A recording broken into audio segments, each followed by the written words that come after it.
trocando uma ideia aqui, uns minutinhos, para a gente falar sobre plano de execução BIM. Né? Um assunto que a gente explora bastante aqui no nosso dia a dia. É motivo de bastante discussão no nosso trabalho. Porque é uma peça fundamental, né, no nosso sucesso, né, do que se tange a tecnologia BIM. Né? Compartilha aí, curte, vamos começar a fazer um movimento aí para a gente de fato falar um pouquinho sobre esse processo aí. Hoje eu vou falar para vocês de alguns tópicos, tá? Que a gente tem que abordar nesse documento. Falar o que é, né, também, o que faz parte, a gente entender de fato como que essa tecnologia está presente aí e como que a gente faz o sucesso dela, né? A aplicação do BIM, ela depende do sucesso de ter um bom planejamento, né?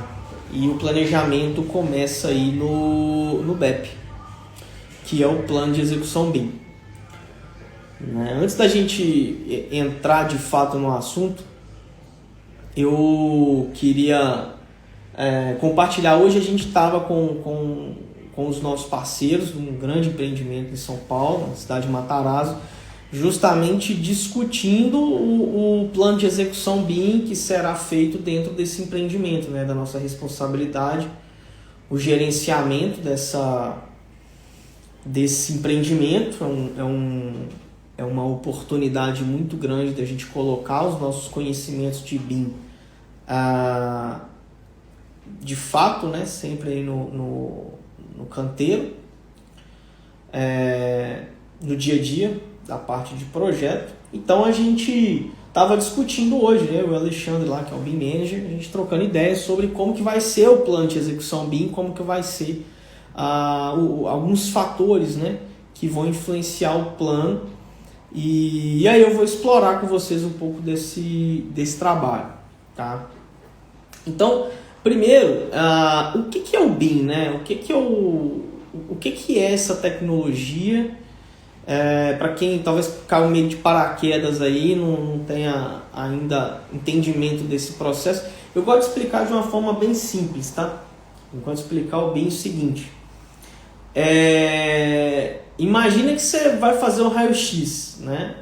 Esses dias tive um pequeno incidente aí com a minha bike e acabei dando uma batidinha no peito aqui, rapaz, e passei um aperto e fui lá no médico lá para tirar o raio-x. O raio-x, você entra com o seu corpo em 3 dimensões, né?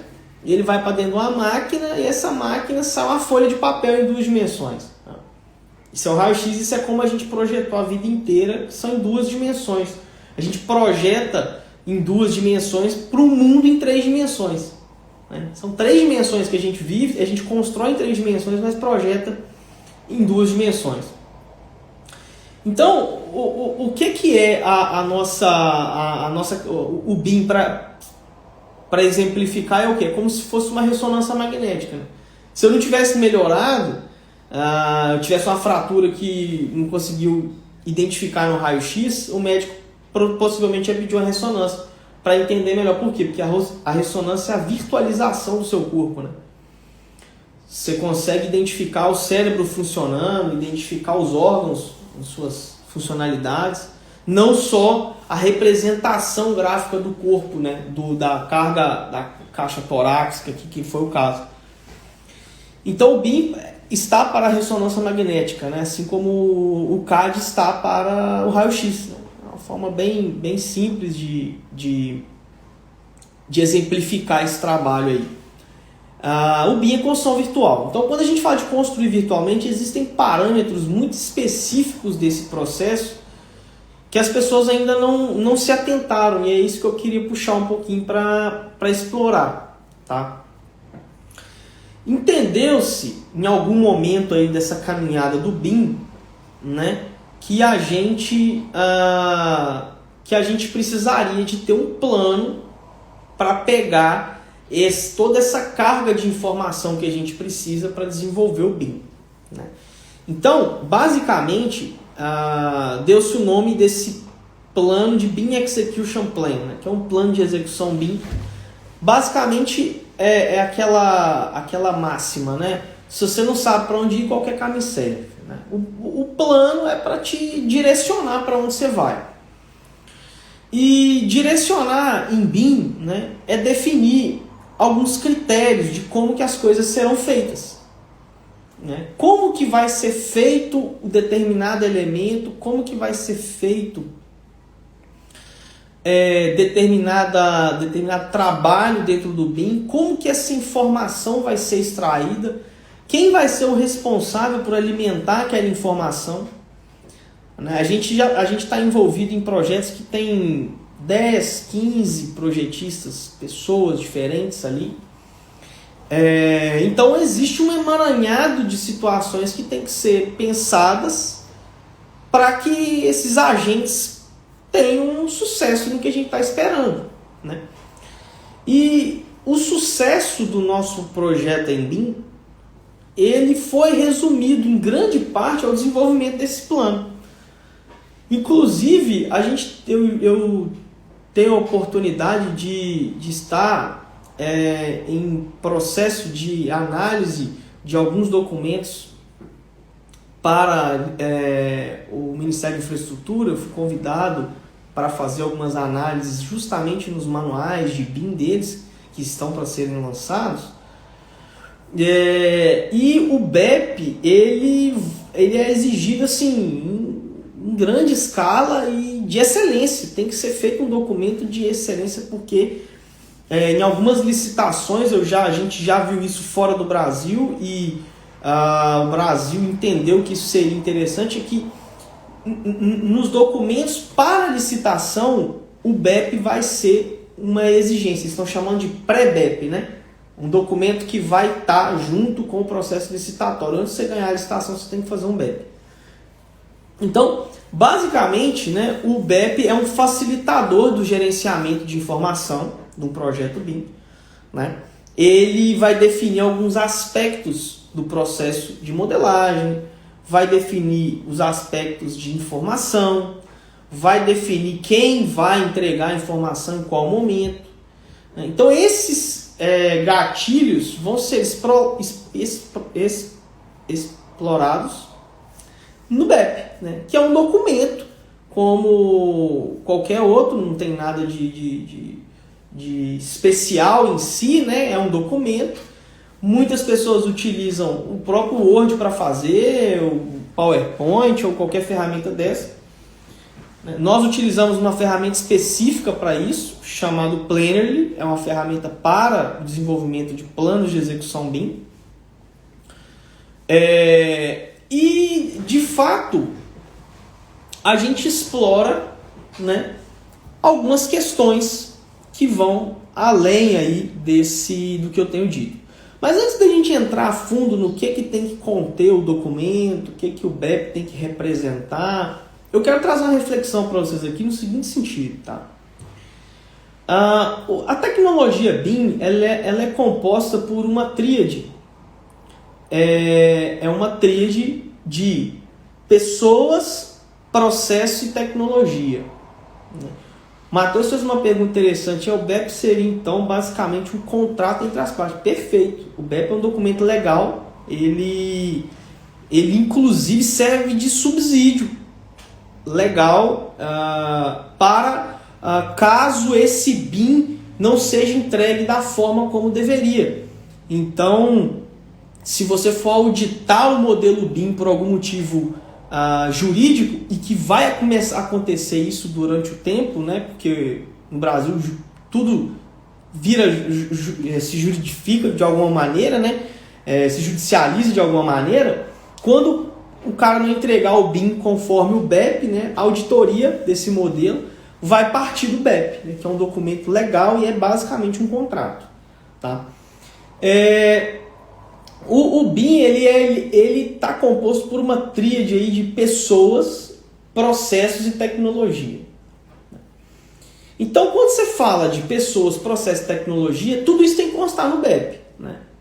Pessoas, né? Quem vai fazer, quem vai entregar a informação, processos, como vai ser feito. Né? Então, é muito comum no BEP a gente ter fluxos de trabalho, né? Os fluxos de informação, de como que a informação vai ser transacionada dentro do processo BIM. E a tecnologia, né? Quais softwares vão ser usados? Né? Afinal de contas, o BIM ele é uma tecnologia, o BIM é o resultado do trabalho, então BIM é o quadro pendurado na parede, não a furadeira. Né? Então muita gente tem confundido isso, né? O Revit, BIM e ArchiCAD, e confunde software com a tecnologia. Então, naturalmente, você não pode ter vários softwares para chegar naquele mesmo para aquele resultado. Isso tem que estar exposto no BEP. Tá? Então, quando a gente parte do pressuposto de que BIM é pessoas, processos e tecnologia, esses agentes têm que estar muito bem relacionados. O Goulart aí perguntou, o BIM chega na obra ou só fica no escritório? Goulart, é o seguinte, cara, o objetivo, no fim do dia, o que a gente quer? A gente quer a obra. O projeto, ele é o subsídio para o cara construir a obra dele. Então, quando o BIM não vai para a obra, ele foi um BIM mal sucedido. A gente não alcançou o objetivo que a gente queria. Por quê? Aonde a gente vai ter a maior carga de benefício é quando o BIM chega na obra. E como que ele vai chegar na obra? Ele não chega como o salvador da pátria, né? Ele chega como um local, um modelo acessível para todo mundo. E quanto mais acessível ele tiver, melhor, para que as pessoas tirem dúvidas, possam fazer medições, possam tirar informações para construir melhor. Porque no final, cara, toda essa parafernália tecnológica que a gente usa é para a obra ser entregue em menor prazo, menor custo e com maior qualidade. Né? Então ele tem que chegar na obra. Né? Isso é um desafio muito grande para quem trabalha com tecnologia. Porque é complicado você mudar essa cultura da obra, mas com tempo e disposição e boa vontade a gente vai conseguir colocar isso sim e ter esses resultados. Tá? Então, o BIM em si, quando a gente parte desse pressuposto de que é pessoa, tecnologia e processo, a gente tem que explicitar isso. Né? E a forma de explicitar isso é num plano de execução BIM ou BEP. Tá? Eu já participei do desenvolvimento de vários desses planos. Aqui na nossa empresa a gente não inicia nenhum projeto sem o BEP, mesmo que ele não tenha sido contratado, porque em alguns casos o cliente contrata só a estratégia de implantação BIM da gente, né? Quando a gente está em situações de implantação. Daí, mesmo o BEP ele não sendo contratado, a gente faz ele internamente para a equipe entender um pouco melhor qual que é o projeto, para a equipe saber de fato o que vai fazer. Porque é um norte para todo mundo, né? Como o Matheus comentou aí, né? É um contrato e esse contrato a gente aprova ele com o cliente. Tá? Então, quando a gente está falando do documento em si, né?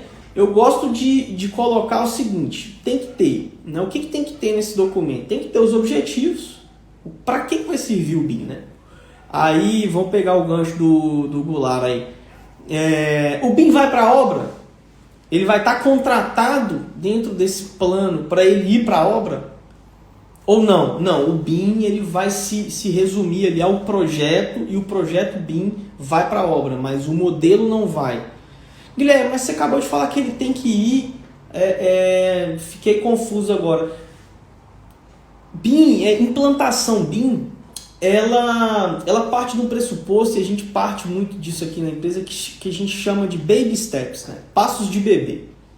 Então, os objetivos para essa implantação, ela tem que começar com objetivos palpáveis. Né?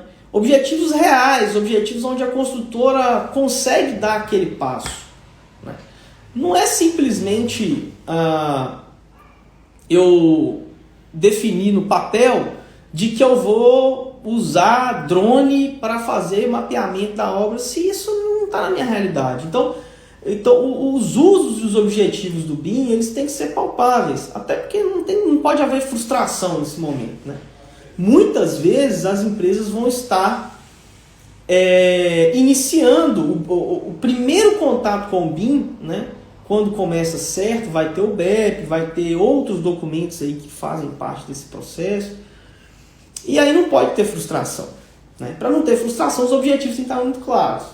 Então, o que a gente entende como um objetivo claro, né? Eu vou fazer o contrário. O que é um péssimo objetivo quando a gente fala de plano de execução BIM? Porque ele está se tornando obrigatório.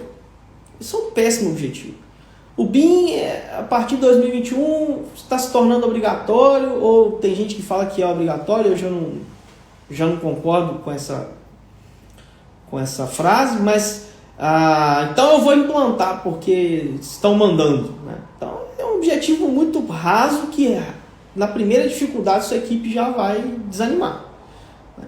Então o primeiro passo é que os seus objetivos sejam claros e sejam objetivos de médio e longo prazo, né? Que sejam possíveis de serem alcançados em curto, médio e longo prazo. O objetivo de curto prazo é ter o modelo, é ter a compatibilização, é fazer o processo de análise do empreendimento, extrair quantidades, né? O objetivo de médio e longo prazo é levar esse BIM para a obra. Então, é comum no plano de execução BIM a gente ter objetivos e objetivo primário, usos primários e usos secundários, né? O que é o mais importante, o que mais vai gerar valor para mim naquele momento, né? É de fato ter o meu quantitativo, exemplo. Tá? E aí eu vou tentar fazer um planejamento em BIM. Então, assim, tem que ser realista nesse ponto, né? De você também avaliar que inicialmente você vai fazer de uma forma, depois você vai fazer de outra, você vai galgando passos nessa tecnologia, né? Então, no primeiro empreendimento eu vou trabalhar com o BIM a título de compatibilização de projetos. Isso acontece muito com a gente. Acontece muito ao ponto do cliente chegar com os projetos em DWG para transformar isso, né, um modelo BIM para compatibilizar. Esse é o primeiro passo. Compatibilizou? Agora vamos quantificar. Vamos quantificar para a gente fazer um orçamento. Já tem clientes que já pensam em passos maiores, porque existe uma necessidade um pouco maior naquele empreendimento, como por exemplo, a gente teve uma experiência no entreposto logístico em Goiás, em Rio Verde, enorme, e o objetivo inicial era quantificar o projeto de incêndio, que foi com que a consultora nos contratou. E era um objetivo muito específico, muito claro, né? E num outro momento, olha para vocês verem a importância desses documentos, né?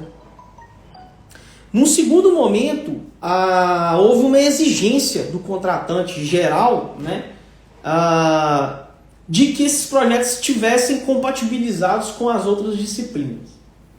E a compatibilização, ela não estava nesses documentos que a gente organizou primeiramente. Ele não estava no BEP. O BEP era para quantificação. Então eu pude argumentar com o meu cliente, ele entender e eu aditivar o meu contrato, né? Então, assim, a coisa fica muito clara quando você tem uma comunicação efetiva aí, e isso aconteceu, né? E ninguém está livre, né? Isso é um processo que acontece, e acontece com mais frequência do que o que a gente imagina. Outro ponto muito importante, né, é ter as informações do projeto, né? Primeiramente, você vai ter as informações básicas do projeto, nome do empreendimento, local, edificação e tal. Depois a gente vai trabalhar com os usos e esses objetivos, né? Objetivos que podem ser também objetivos como aumentar a produtividade, melhorar o fluxo de informação. No empreendimento que a gente está produzindo o BEP hoje, olha que interessante, né? É um empreendimento, é um hotel em São Paulo, e a cidade de Matarazzo é o único hotel 6 estrelas da América Latina. E lá a gente auxilia eles em alguns processos, tanto no gerenciamento quanto na modelagem das instalações para fins de as-built, para operação e manutenção em BIM. Alguns falam 6D, outros 7D, né? Então, o que acontece? O fluxo de informação aí é um objetivo muito claro na hora que a gente está falando de operação e manutenção, né? E aí esses processos vão sendo redescobertos e definidos nesses documentos para que a gente comece a trabalhar focado, o trabalho começa a ter um objetivo muito claro, né?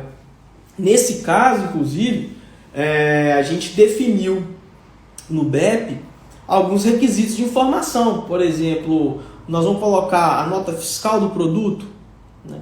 Qual é a nota fiscal que está relacionada àquele equipamento? Isso está lá no BEP porque tem que ser feito isso no modelo BIM para operação e manutenção, senão não faz sentido. Então isso foi combinado com os russos, né? Vamos dizer assim, ficou combinado entre eu e o cliente, as partes estão com um certo respaldo nisso aí. Outro ponto interessante é o modelo da gestão, o modelo conceitual de gestão. Como é que vai ser os fluxos e processos dessa tecnologia? Né? De forma macro, uma referência interessante são os processos, né, os fluxos BIM, que a Penn State mesmo, como padrão, entrega para a gente. Quem não conhece, a Penn State é uma universidade americana, né, ela tem um grupo de pesquisa muito forte em BIM, desenvolve padrões para essa tecnologia, e ela tem alguns templates de fluxos de trabalho. Alguns a gente usa, outros a gente aprimorou. Então, assim, o que são esses fluxos de processo, né?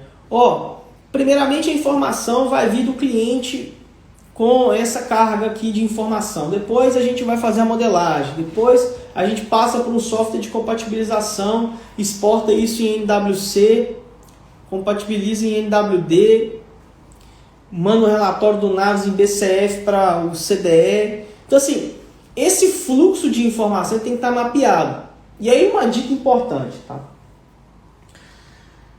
Comece com um fluxo simples. Vocês vão perceber que eu já vi muito documento com um fluxo de trabalho muito complexo, tá? Muito cheio de idas e vindas. Isso de maneira assim bem tranquila, cara. Ninguém vai prestar atenção. É muito complicado. Então o cara quer uma coisa simples. E ele tem que ser simples, tem que ser efetivo. Não tem que ser pobre de informação, né? Tem que ser simples, tem que passar a mensagem, né? E o que a gente quer dizer com passar a mensagem? Eu vou fazer uma modelagem BIM da arquitetura. Essa modelagem BIM ela tem que conter informações. Essa modelagem BIM vai gerar um arquivo federado. Esse arquivo federado vai ser compatibilizado, vai ser gerado relatório. Esse relatório vai ser enviado ao projetista. O projetista tem 7 dias para responder. Depois que ele responder, a consultora tem que analisar, ver se a resposta está satisfatória, retornar a resposta para o projetista. Perceba que, por mais simples que seja o fluxo de trabalho, existe um vai e vem danado. Existe troca de informação, existe processos que iniciam e terminam. E a gente fica aí, às vezes quando complica muito, aí que o negócio fica embananado mesmo, né? Então, sim, seja do ponto de vista assim, menos é mais, racionalize os fluxos de trabalho para a gente conseguir que seja simples, né? Que seja de fácil atendimento. Porque tem empreendimento, alguns exemplos aí que a gente tem trabalhado, tem muitos projetistas envolvidos. Tem empreendimento nosso aqui que aconteceu hoje. A gente, um galpão logístico no sul do Brasil, de 50 e tantos mil metros quadrados de área construída. O projetista, um dos projetistas não entra na plataforma de gestão de issues que a gente está usando lá, de jeito nenhum. O cara não acessa, não entra, custa responder e tal, e a gente vai lidar com esse tipo de gente, né? Às vezes o cara está com muita demanda, não consegue responder, ou às vezes o cara não quer, está de saco cheio daquilo, entendeu? E a gente tem que saber lidar no nosso dia a dia de forma que essas coisas tenham uma certa maleabilidade. Então, se a gente cria um fluxo de trabalho muito rígido e muito cheio de regra, acaba que ninguém segue e seu processo vai por água abaixo e você fica igual um maluco tentando resolver aquilo tudo ali. Tá? Outro ponto importante são as responsabilidades, né? Quem entrega a informação para quem? Né? No fluxo de trabalho BIM, a gente tem que saber que o processo ele começa com informação, traduz essa informação em desenho, em modelo, carrega esse modelo com mais informação e extrai informação. Esse é o fluxo, vamos dizer assim, é um fluxo padrão, né? Então, todo mundo tem que saber o que ele é responsável pelo quê. Então, hoje nós tivemos uma reunião sobre o plano de execução BIM que está relacionado à operação e manutenção, e a reunião hoje foi conversando com o pessoal que está responsável pelo databook, que insere informação, plano de Excel. E aí, cara, o que acontece? A empresa responsável por isso, ela sabe que ela tem que entregar aquele tipo de informação, e a gente explicou, eu preciso da informação assim, assim, assim, assado, né? Apesar de estar documentado, a gente conversa, faz reunião e tal. Coisas simples que tem que ser tratadas e as pessoas têm que saber as responsabilidades dentro dos contratos. É interessante que esse plano de execução BIM, ele tem o contato das pessoas, né? Hoje é tudo muito fácil, WhatsApp e tal, mas é bom ter o contato ali, que às vezes o bicho pegou em alguma situação lá, você sabe que ali tem o contato do projetista, tem o contato de alguém, você liga, conversa. Tá. E tem o ponto focal, né? Quem que é o ponto focal do processo? O BIM, quando não tem dono, né, o negócio fica muito solto. Então, nesse entendimento, se criou alguns cargos dessa tecnologia. Então, você tem o coordenador BIM, você tem o modelador, você tem auxiliar, analista, você tem o BIM Manager, você tem uma série de cargos que foram criados porque as coisas não podem ficar soltas, né? Quem que é o responsável pelo BIM dentro da empresa tal, naquele contrato, né? A gente tem contratos aqui com empresas que tem várias instaladoras, vários empreendimentos. Cara, cada um tem seu BIM Manager e a gente tem que ir se estruturando ali naquele trabalho, porque de fato é necessário que cada empresa tenha o seu ponto focal ali do BIM, tá? Isso vai acontecer, isso é natural, que as empresas tenham os responsáveis por essas áreas, porque nós estamos lidando com informação muito importante da empresa, né? Bom, outro item muito importante que é o controle de qualidade do modelo, né? Então vamos lá. Definiu-se os objetivos. Um desses objetivos, naturalmente, vai ser, por exemplo, a compatibilização do projeto. Então, eu tenho que definir o que eu vou considerar como um modelo BIM de qualidade. Essa é uma parte muito importante do BEP. Perceba o seguinte, o que eu vou considerar como aceite para que aquele BIM, aquele modelo, esteja considerado como válido para a minha empresa? Eu vou considerar que ele tem algumas informações mínimas. E essas informações, elas podem ser informações geométricas ou não geométricas, né? Pode ser metadados também. O que isso quer dizer? Eu só vou considerar eu preciso que, para que o meu modelo tenha uma qualidade mínima, que todos os objetos estejam com o preenchimento do parâmetro fabricante. Então esse é um critério que eu estabeleci. E eu estabeleci esse critério e eu vou precisar de analisar esse critério. Como que eu vou analisar esse critério? Por isso que eu falei da equipe. Às vezes as empresas têm BIM Manager, tem coordenador BIM, tem modelador. Eu conheço empresas, construtores, que têm tem áreas muito grandes dentro do seu trabalho de tecnologia BIM. Por que isso? Porque a carga de informação necessária dentro daquele modelo é tão grande que você precisa de uma equipe para gerenciar aquilo. E faz parte do processo a gente ser necessário pessoas para avaliar e validar aquilo, né? Então, eu vou considerar que todas as informações do meu modelo, todos os objetos do meu modelo tem que ter informação de fabricante, tem que ter informação de descrição, tem que ter informação de local, né? Tem que ter uma série de informações aí para que a coisa seja bem desenvolvida e para você aceitar que aquilo está bem desenvolvido, né? Além disso, eu preciso estabelecer dentro desse controle de qualidade o que eu vou considerar como um nível aceitável de acurácia de objetos, né? Por exemplo, eu vou aceitar um erro de até quantos milímetros ou quantos centímetros. Porque existem elementos que às vezes eles estão ali e ficam um muito pertinho do outro, acaba ficando um dentro do outro por algum motivo e tal. Mas aquilo não impacta em nada no modelo. Então você vai ter um número muito grande de clashes, né? Quando você for rodar um Clash Detective, uma análise de problemas, uma análise de conflitos dentro do seu modelo, é importante você estabelecer um nível de acurácia tal que seja compatível com a obra, né?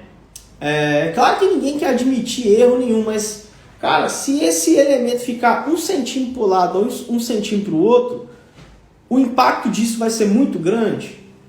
No momento de projeto básico, por exemplo, talvez não. Então isso aí já é uma forma de que eu consigo deixar para analisar elementos menores em outras fases do projeto. Quer ver um exemplo? Tubulação, né? Tubulação de pequeno diâmetro. Então eu tenho uma tubulação de 25 milímetros da disciplina de elétrica, uma tubulação flexível, né? Essa tubulação flexível, e eu estou numa etapa de projeto avaliando essa tubulação, sendo que eu tenho a tubulação rígida de entrada de energia de 50 milímetros.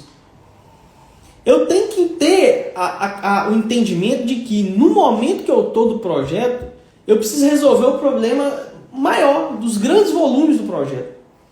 Quando a gente fala de grande volume, a gente está falando de tubulações de maior diâmetro, tubulações rígidas, tubulação de PVC, de ferro fundido. São tubulações que, se o projetista tiver qualquer desencontro ali, ela vai impactar em outro elemento, vai ter conflito com a fundação, vai ter conflito com outra tubulação. Então, eu tenho que saber que eu tenho que cuidar do que é importante em cada fase. E a gente está falando isso porque, assim, às vezes os empreendimentos hoje que estão com uma maior carga de uso do BIM são empreendimentos maiores. Quem investe nessas tecnologias é quem está tendo um pouco mais de demanda, ou quem tem uma visão muito à frente. Então isso faz todo sentido. Cara, se eu tenho uma visão de longo prazo, uma visão maior, mesmo as minhas obras sendo obras de menor porte, eu já vou aplicar o BIM. Esse cara está à frente do tempo dele, tá? Então, é muito importante que a gente defina o nível de acurácia que eu vou estabelecer. Eu já tive discussões de projeto onde o cara falou, não, eu não aceito erro nem de 1 milímetro. Aí você apresenta um relatório de clash com 600 clash pro cara, o cara não analisa, né? Então você tem que filtrar os falsos clash, você tem que filtrar os elementos de forma que as pessoas, né, às vezes, para quem já operacionalizou algum programa como Navisworks ou Solibri, de clash, de análise de conflitos, ou até mesmo o próprio Revit, já pode ter percebido, e se não percebeu, vou explicar aqui, que é o seguinte, às vezes você tem um elemento com vários elementos juntos, né? A gente fala em famílias alinhadas, né? Aí você tem uma tomada, que dentro da tomada tem a caixinha, tem o espelho, tem o módulo, e quando tem um elemento passando desse processo, dentro desse outro elemento, cada pequeno objeto daquele ali, às vezes o software considera como um conflito. Então ele não agrupa dentro de um objeto único, dependendo da forma como foi modelado. Tá? Então quer dizer, você tem 6, 7 problemas em um. E aí aquilo ali multiplicado por 10 já virou 70. Então se você não tiver uma forma eficiente de fazer essa gestão do controle de qualidade dos objetos e do nível de acurácia da compatibilização, provavelmente você vai sofrer muito com problemas pequenos. Tá? O que eu estou querendo dizer é o seguinte, não quer dizer que eu não vou analisar os problemas pequenos. Tá? Quer dizer que eu vou analisá-los no momento oportuno para isso. Então, isso aí tem que ter um pouco de cautela e calma. Às vezes o contratante não vai entender naquele momento, você tem que explicar, falar com ele. Cara, ó, tubulação flexível de elétrica, o cara lá na obra, se ela tiver 25 milímetros, o cara consegue malhar ela para qualquer lugar. Isso aqui não é um problema agora. Ok? Agora, se você está falando de uma obra de alvenaria estrutural, muda tudo. Porque não pode quebrar o bloco, tem que passar dentro do furo. Então, quer dizer, há casos e casos. Aí vem a competência de quem está trabalhando com o BIM, quem está desenvolvendo o plano de execução BIM, para ter essa sensibilidade de tomar a decisão necessária. Né? Tomar a decisão que precisa para que é melhor para o projeto. Por isso que quando a gente fala que o BIM ele tem uma carga muito grande de personalização, por situações como essa.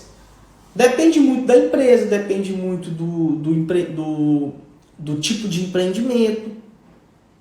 E aí isso vai definir algumas questões que você vai lançar lá no seu plano de execução BIM, de que forma, de que estrutura isso vai ser repassada para o seu cliente. Tá? Agora, num detalhe, agora eu vou entrar num tema assim, bem importante. Assim, né? Escopo do projeto. Tá? Escopo do projeto. O que vai ser entregável? Tá? O que é o entregável daquele modelo? Eu já tive situações onde os entregáveis foram todos em modelo. A análise foi toda baseada no modelo BIM. Já teve situação onde aconteceu isso com um órgão público, que a gente aprovou projeto aqui de um aeroporto e foi no Ministério de Infraestrutura. Então, além do modelo, para aprovação, o entregável era também as plantas em PDF e as plantas em DWG. O que é um pouco contrassenso ali do ponto de vista de BIM e tudo, mas os órgãos eles estão em processo de adequação, eles estão aprendendo a trabalhar com essa tecnologia. Por isso que quando eu falei alguns minutos atrás sobre BIM obrigatório, e é uma frase que eu não concordo, é porque o BIM, ele não existe um botão mágico, né, de virar BIM. Então, como não existe um botão mágico, os órgãos estão passando por suas reestruturações. E isso tem um tempo, isso leva um tempo. Tá?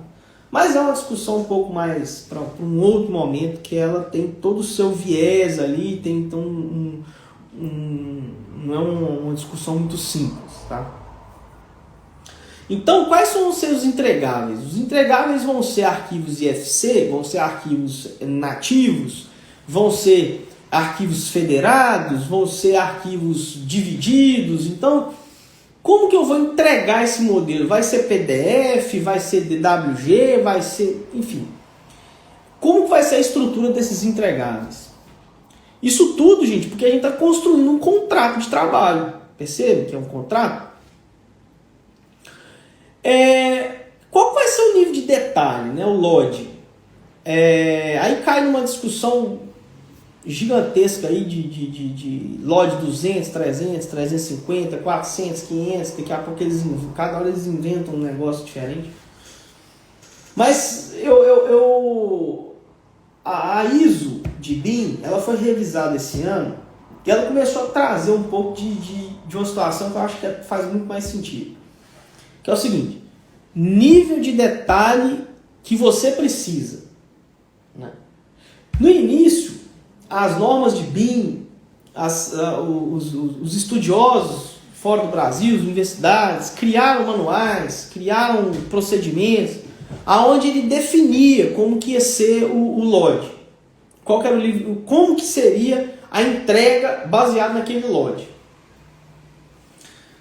A norma veio agora e falou assim, ó, o LOD é o LOD que você achar melhor, né? E jogou para a torcida, jogou para a galera, porque é uma discussão sem fim, né? Numa estrutura de tubulação suspensa, no LOD 350 eu tenho que colocar o parafuso da suspensa, do suportação e o suporte e tal a cada tantos metros. Cara, se eu não preciso daquilo, eu não vou exigir aquilo.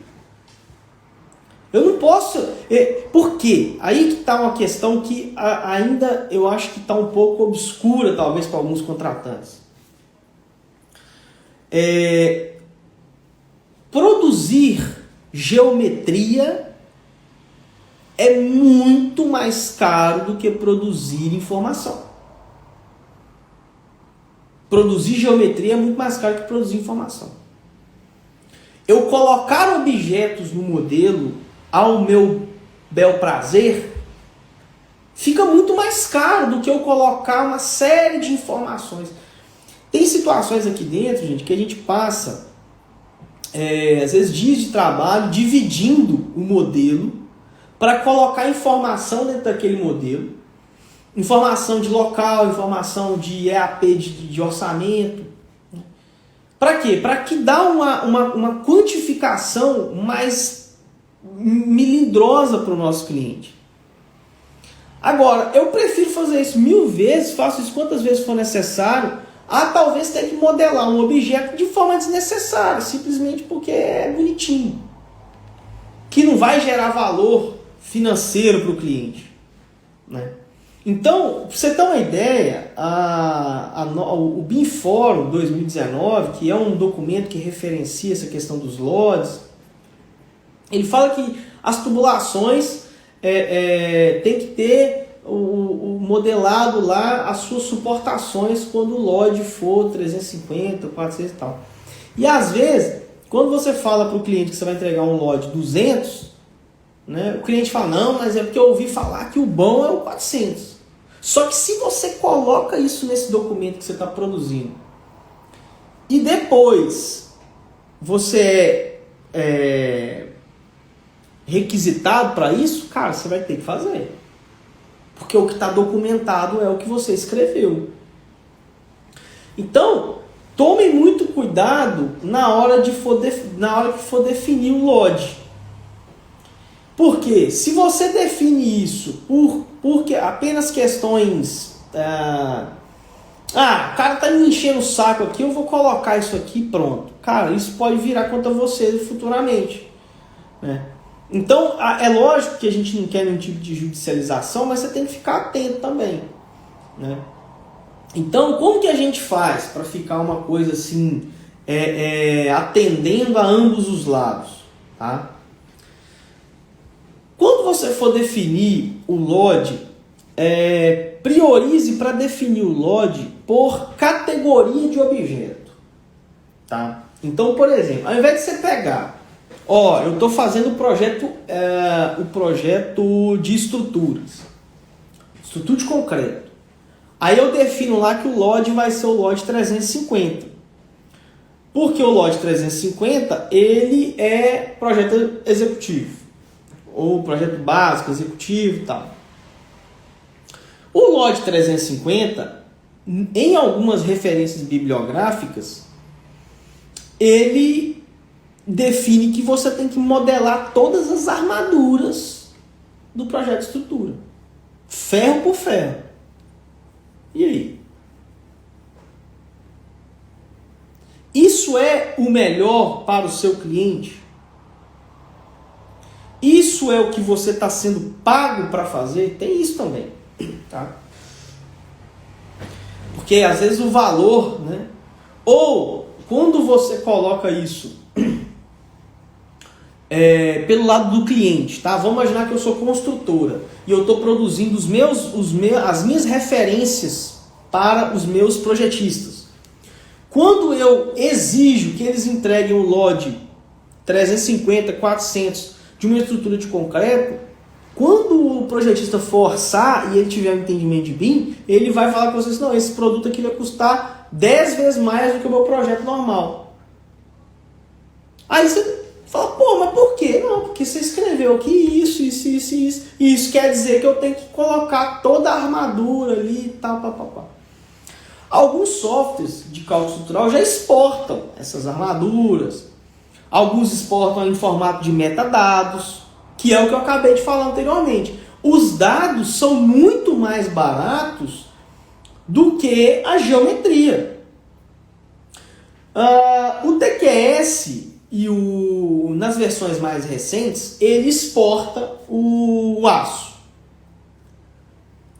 Mas tem algumas questões aí que parece que quando você usa o editor de armadura, ele não consegue fazer essa informação e joga essa informação para o modelo. Então é preciso ter cuidado. Mas enfim, ele exporta o aço. Mas algumas versões anteriores não tinha essa exportação e ele exportava através de metadados. O que são metadados? Então cada pilar, na hora que você clica no pilar, aparece assim, taxa de armadura. Tantos quilos por metro cúbico. Então quando você está trabalhando com a taxa de aço metadado, ele é suficiente para você tirar orçamento. O nosso amigo aí, Nardotto, está falando que o EBEC também exporta o aço no NFC. Isso, as versões mais recentes também exportam. Mas também, se eu não me engano, é na mesma situação que o TQS. Quando você usa os editores de armadura, ele não replica essa informação para dentro do modelo. Então, o que acontece? O porquê que eu vou exigir esse objeto? Tem que ter um objetivo. Aí cai lá nos objetivos do BIM. Tá? Cai lá nos objetivos do BIM. Se eu for usar esses objetos, por exemplo, para fazer corte e dobra de aço baseado no objeto, que tem máquina que faz isso, aí pode fazer sentido. Só que para isso, você vê como é a coisa complicada. Para isso, o mais indicado não é usar esses softwares, é usar o Tekla, por exemplo, que tem uma comunicação direta com as máquinas. Então, o objetivo, falei lá atrás, o objetivo do BIM, ele traça, inclusive, o que você vai usar de software lá na frente, o que você vai possibilitar que seja a entrega de software. Tá? Amarra muita coisa. Então, a gente tem que saber bem o que está fazendo. Tá? Então, quando a gente está falando de disciplina ou tipo de objeto, quando a gente está falando de LOD por disciplina, tem que tomar muito cuidado, porque senão você generaliza muito. Tá? Então, quando eu falo de LOD por projeto, por objeto, por categoria de objeto, é mais prudente para você ter uma segurança maior. Tá? E informações mínimas dos modelos e dos objetos, tá? Que são os metadados. Eu preciso definir isso, eu preciso explicitar isso de forma clara, o que eu vou considerar como uma situação aplicável dentro do meu modelo, dentro do meu processo. Tá? Outros elementos que precisam conter são elementos como o planejamento de comunicação, né? Como é que é a comunicação desses elementos, o formato de troca de informações, né? Aí tem um outro ponto muito importante mesmo, que é a estrutura e divisão do modelo. Gente, para quem trabalha com BIM, já percebeu que o modelo é pesado, dependendo do tamanho do projeto. Aí nosso amigo falou aí de exportação do aço para IFC. Você imagina um prédio de 12 pavimentos, com todos os objetos, todos os estribos, todas as barras de aço, todas as emendas. O quanto isso vai ficar pesado. Então, tem que se ter noção também que a sua exigência vai refletir, por exemplo, no computador que você vai ter no seu escritório. E às vezes as pessoas não têm essa noção de que um modelo com essa carga de objetos e carga de elementos vai exigir que você tenha uma máquina muito mais potente. Então, quando você exige dados e que os objetos, a geometria, seja coerente com a sua necessidade, você está fazendo um BIM mais enxuto. Você está fazendo um BIM de acordo com os seus orçamentos, você está fazendo um BIM de acordo com o que você tem de verba, né? Então, além da divisão do modelo, tá? Nós vamos dividir o modelo como? Eu vou dividir por disciplina, vou dividir por pavimento, vou dividir por zona, vou dividir por apartamento, né? Cara, dependendo da quantidade da forma como você vai trabalhar, você vai precisar de uma divisão cada vez menor, né? Imagina se todos os apartamentos são iguais. Você vai fazer um prédio com, sei lá, 40 apartamentos. Se eles são exatamente iguais, faça um vínculo, né? Faz um só, vincula. Deixa o seu modelo leve. Tem essa estratégia de modelagem para deixar seu modelo mais leve. E isso, gente, é casca, tá? Isso aí é um pouco de malícia que a gente vai pegando no nosso dia a dia, tá? Outra estrutura muito importante que se tem que ter, quando a gente fala de estrutura de modelo, é um padrão de nomenclatura para arquivos, às vezes até objetos. Sistema de coordenadas, né? Qual vai ser o ponto de coordenada desse empreendimento? Onde vai ser o zero, né? É comum a gente achar que o ponto zero, né, não tem influência nenhuma. Não, eu posso trabalhar aqui sossegado aqui, que isso não vai ter problema, não. Cara, você tem 15 pessoas trabalhando no mesmo modelo, no modelo, né, no mesmo empreendimento. Se cada um trabalhar no lugar do espaço, o que vai acontecer? Cada arquivo vai ficar espalhado aí pelo mundo, né? Cada arquivo vai ficar num lugar. E aí, meu amigo, para juntar tudo isso depois, tem um trabalho. E depois que começa errado, cara, aí ferrou. Aí complicou bastante. Tá? Então tem que começar certo. E é interessante também que haja uma matriz de responsabilidade de entrega de informação. Nós estamos produzindo isso aqui também. Em obras que exigem uma complexidade maior de troca de informação. Tá? Outro ponto muito importante é ambiente comum de dados, né? As trocas de informação vão acontecer aonde? As trocas de arquivo. Elas vão acontecer pelo e-mail? Não é possível, porque os modelos têm 100, 200, 300 MB. Então vai ser como? Eu vou mandar pelo e-transfer e eu vou armazenar isso aonde? Né? Então é preciso ter um processo de armazenamento de arquivo. O local de armazenamento de arquivo, ele pode ou não, tá? Ser também um visualizador. Aí acontece aí com o BIM 360, acontece com BIM Track, e nós estamos desenvolvendo o próprio, né? Em breve vamos ter novidades aí na RVBIM.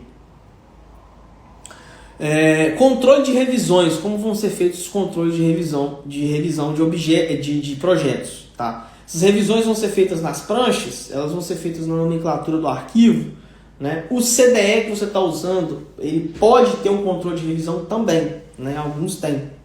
O caso do BIM 360 ou do A360.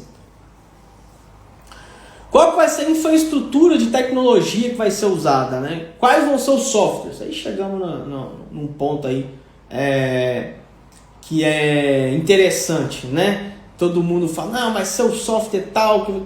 Gente, a definição do software tá vendo? É o passo 10, 11 do BEP, né? Não é porque não é importante, é porque ele não é a carga principal de decisão, tá?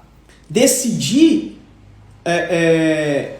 qual vai ser a estrutura de coordenadas, por exemplo, é prioritária. O software, o seu projetista, ele pode ser que ele mude, que ele escolha o outro e por aí vai, desde que ele atenda seus requisitos, tá?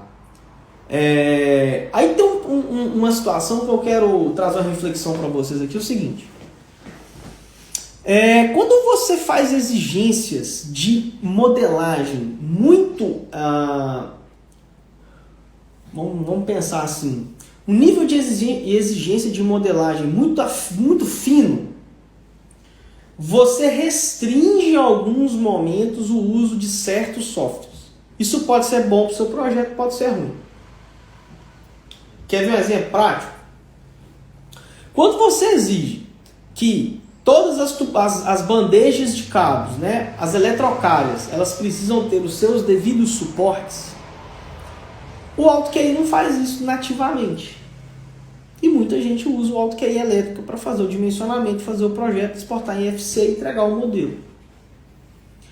Daí o projetista ele vai ter que ir para um outro software para modelar aqueles elementos. Isso vai ser de alto impacto dentro do seu projeto, dentro do seu modelo? A depender do tipo de projeto, sim. Imagine que eu estou trabalhando numa usina hidrelétrica ou estou trabalhando num espaço confinado e eu tenho pouquíssimos locais ali que eu posso aproveitar, né? Eu preciso saber exatamente o quanto de consumo geométrico eu vou ter.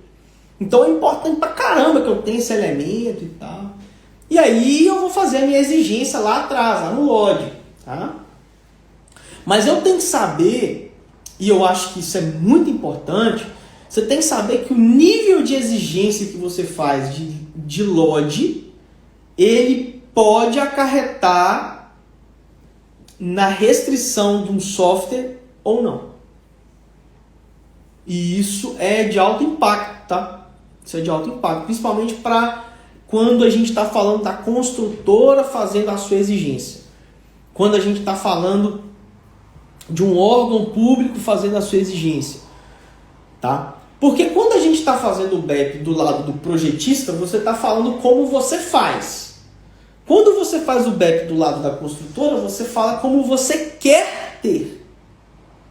Então, essa característica aí de como vai ser o LOD, como vai ser o nível de detalhe do objeto pode restringir um software ou outro. Isso pode ser ruim para o seu projeto ou não. Tem situações, gente, que o cara coloca mesmo a exigência e nele tem que se adequar e pronto, acabou. Eu, dependendo do tamanho que eu sou, vamos dizer assim, a minha empresa X, eu não estou nem aí para o mercado. Eu vou pagar mais caro, eu vou ter o projeto feito no software X e eu não estou querendo saber se o cara vai ter que ir para um outro só. Eu não quero, eu quero a exigência aqui, eu quero o projeto aqui feito para mim, nessas e nessas condições. Se eu chegar com essa situação, tá tudo bem, mas saiba que isso vai ter um custo adicional para o seu projeto.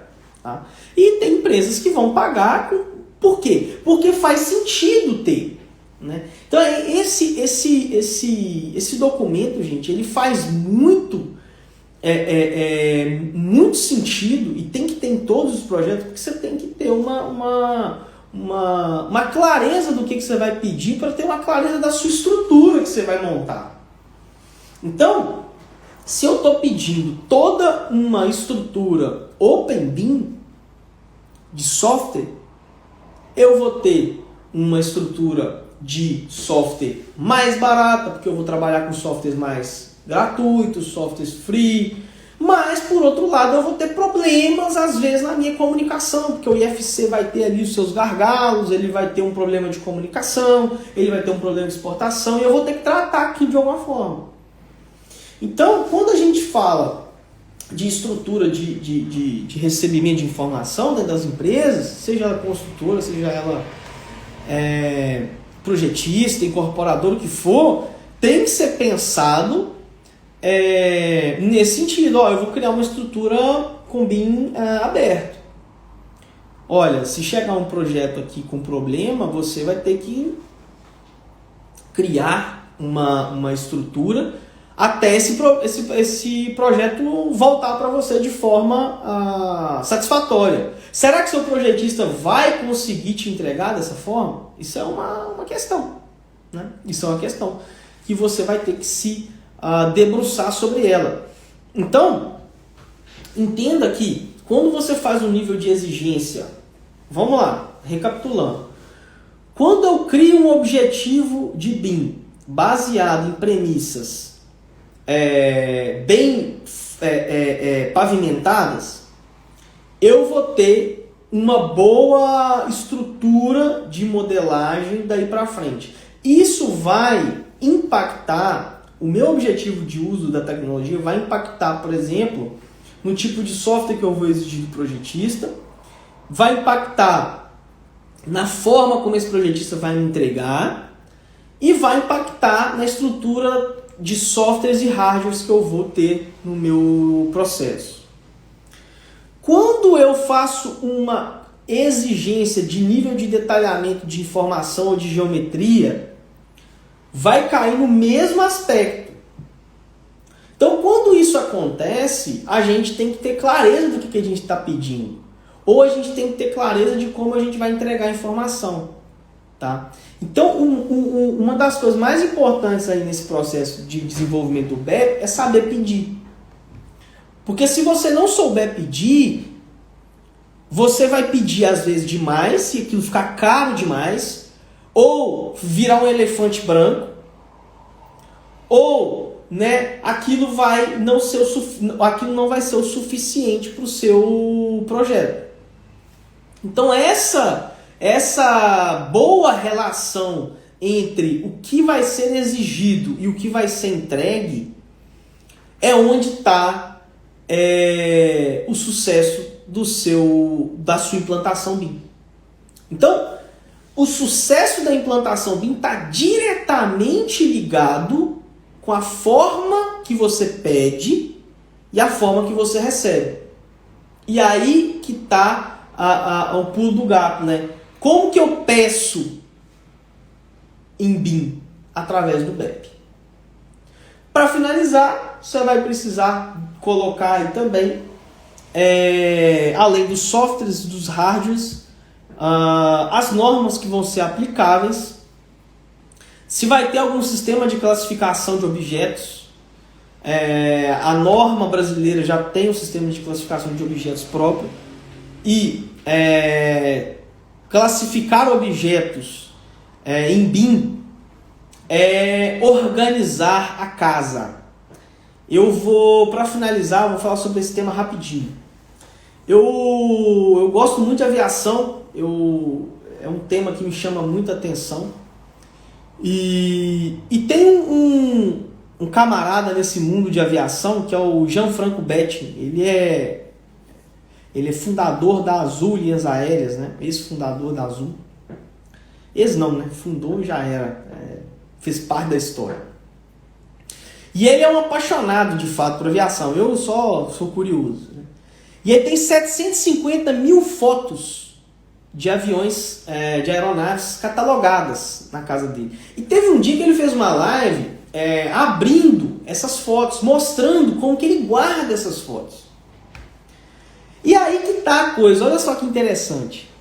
Eu fiquei muito curioso para ver, como é que esse cara guarda, bicho, 700 mil fotos? Claro, ele começou a tirar foto dos anos 80.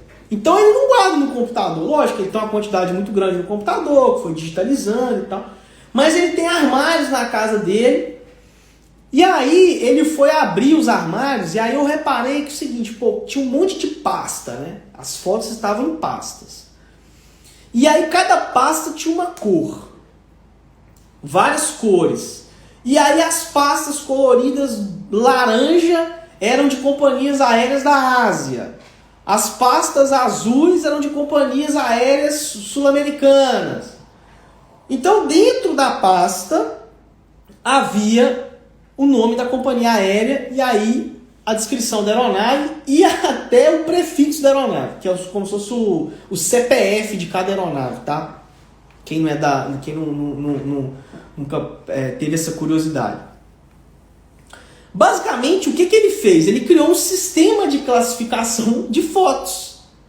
Sabe por quê? Porque se você precisar achar a foto do Papa, Tango, Golf, Papapá, alguma coisa, aonde que está essa foto?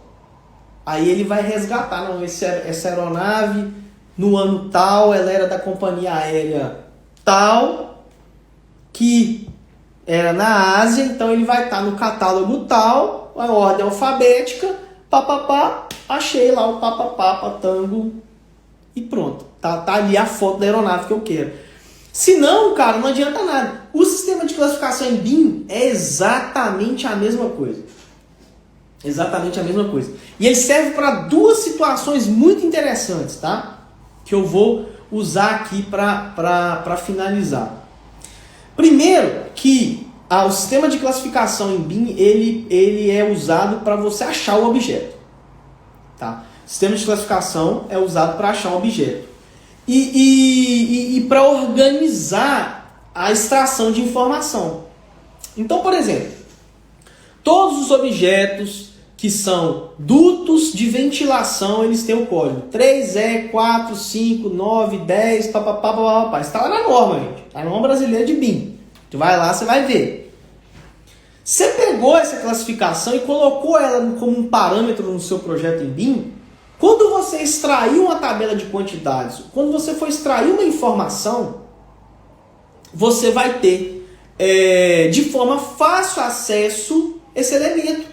Vai ser fácil de encontrar. Sabe por quê? Porque tem projeto, gente, que não tem arquitetura, só estrutura, não. Vocês vão entender que o dia a dia do BIM é lidar com projetos que tem 30 disciplinas, 15 disciplinas. A gente trabalhou num data center aqui que não dava nem para contar a quantidade de disciplina que tinha. Então como é que você faz isso sem ter um sistema de classificação? Você está enrolado. Então a classificação do modelo BIM é muito importante para que você tenha um trabalho de organização do seu modelo. E eu dei esse ano eu tive a oportunidade de dar uma palestra na Infraero e a gente estava discutindo sobre um tema interessante que eu falei lá e eu acho que eu quero trazer aqui para você o seguinte. O sistema de classificação de objetos, ele tem como finalidade também criar um legado para o seu modelo BIM. O que é o legado do modelo BIM? Quando o seu modelo está bem classificado e ele está bem organizado, qualquer pessoa que pegar esse modelo depois vai encontrar e vai conseguir dar continuidade à parte do trabalho. Então você imagina a seguinte situação. Nesse projeto do aeroporto, e foi onde eu dei a palestra lá na Infraero, que a gente estava discutindo sobre esse assunto, qual foi a situação que a gente se deparou, né? Eles me perguntaram, Guilherme, como é que você deu sequência? Eu não estou mais no contrato. Como que o contrato vai conseguir andar sozinho? Cara, se a prefeitura quiser, se a construtora tiver interesse, Se a Infraero, quando ela, se porventura ela assumir a gestão, ou se esse aeroporto for privatizado, quem pegar o modelo BIM desse aeroporto vai ver que tem um sistema de classificação e vai conseguir encontrar esses objetos e dar sequência, por exemplo, à operação e manutenção de edificações baseado no modelo BIM. Por quê? Porque eu deixei um legado no projeto. O legado que eu deixei no projeto foi um legado de classificação de objetos. Essa é a forma mais fácil e prática de você deixar o seu trabalho exposto com boa informação, boa classificação, para que ele siga para uma próxima fase, que talvez não é a sua empresa que vai fazer. E você vai dar a oportunidade de dar continuidade ao trabalho. Beleza? Pessoal, se tiverem alguma dúvida, joga aí nos comentários que a gente vai falar, vai trocar ideia aqui. Estou à disposição se alguém tiver alguma dúvida. Foi um prazer aí falar um pouco sobre esse assunto. É um assunto ainda pouco explorado, vejo muita gente falando muito sobre as ferramentas, sobre o BIM, né? Inclusive meu amigo William aí, ó. Fala, William. Cursos excelentes de Revit, uma didática bacana. Mas aí tem outros assuntos, né, que eu vejo que a gente tem potencial de explorar e falar, né, que um deles é o plano de execução BIM, como desenvolver, como trabalhar em cima disso. Tá? Espero que vocês tenham gostado do assunto, espero que tenha ficado claro. Se não ficou claro, manifeste-se. Está na hora aí de saber aí se ficou alguma dúvida para a gente encerrar essa live aí. Para a gente foi muito gratificante falar para vocês. Eu acho que eu tenho um prazer enorme de falar sobre esses assuntos, então fica aí minha gratidão.